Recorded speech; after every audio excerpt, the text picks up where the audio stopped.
What is going on, guys? Money Webby here, back again on Friday. Get a nice 6-game slate here tonight. I got it broken down for you with 6 of my favorite plays in the slate. My money 6. So before we get going, if you could drop a like in the video, really means a lot. Let's try to get over 100 likes again on this one.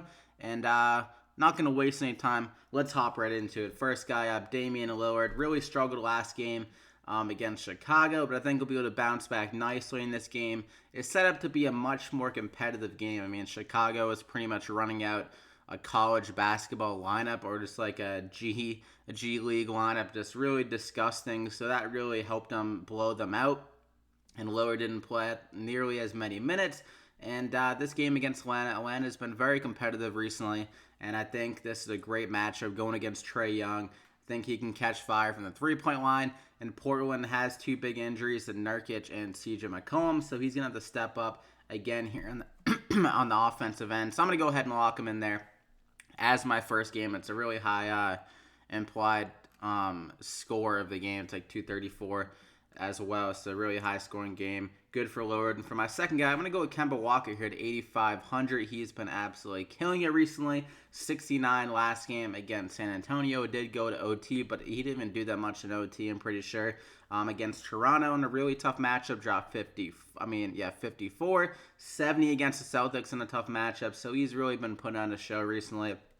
And against the Lakers here, you can't really ask for a much better matchup. Their defense has been really bad the majority of the season, and this is a big game. I mean, LeBron James is playing, so that should keep it closer, and it should be a fairly fast-paced game, and Charlotte's still fighting for the 8th seed. Kemba has been playing a lot of minutes. He's going to have to do that again here tonight, so I'm going to go ahead and lock him in there as my second guy. Then I'm going to go with Sabonis here at 6,200.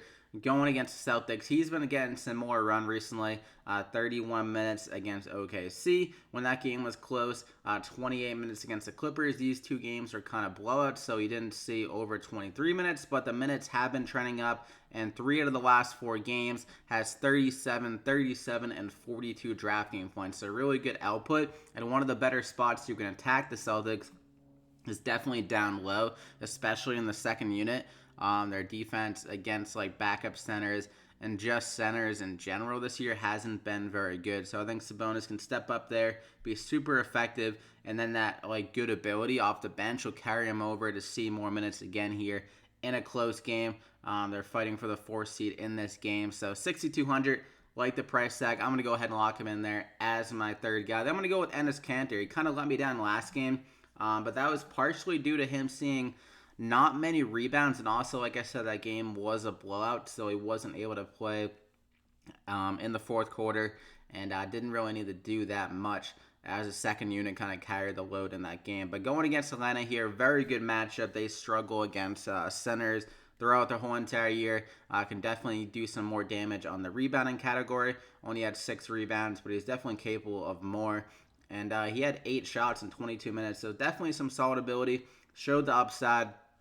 Like I said, this game should be very high scoring. It's a good spot for Portland with an uptick of pace and an uptick in just projected points. So I'm going to go ahead and lock him in there as my 4th guy. I'm going to go with Ricky Rubio. Somehow the Utah Jazz are implied 119 points tonight. So I'm not going to question Vegas. I love the Jazz here, especially Ricky Rubio has one of their better matchups going against the Wizards.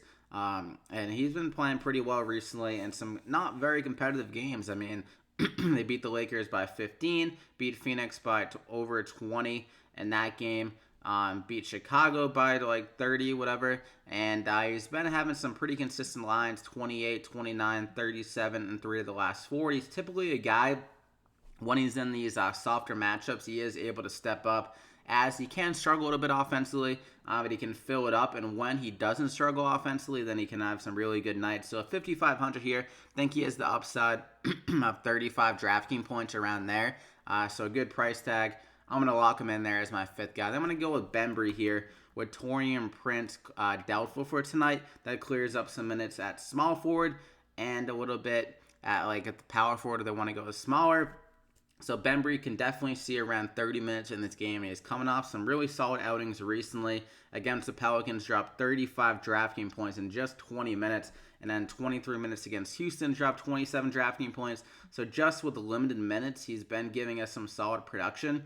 Throughout the whole entire year, he's been impressive to me. So at 3,900 with Prince out again, I think he's a clear benefactor of that. So I'm going to go ahead and lock him in there as my final guy. So quick and straight to the point. We got the 6 plays: Lillard, Bembry, Sabonis, Enes Kanter, Kemba Walker, and Ricky Rubio. So I hope you guys enjoyed it. Slap a like if you did. Like I said, over 100 likes.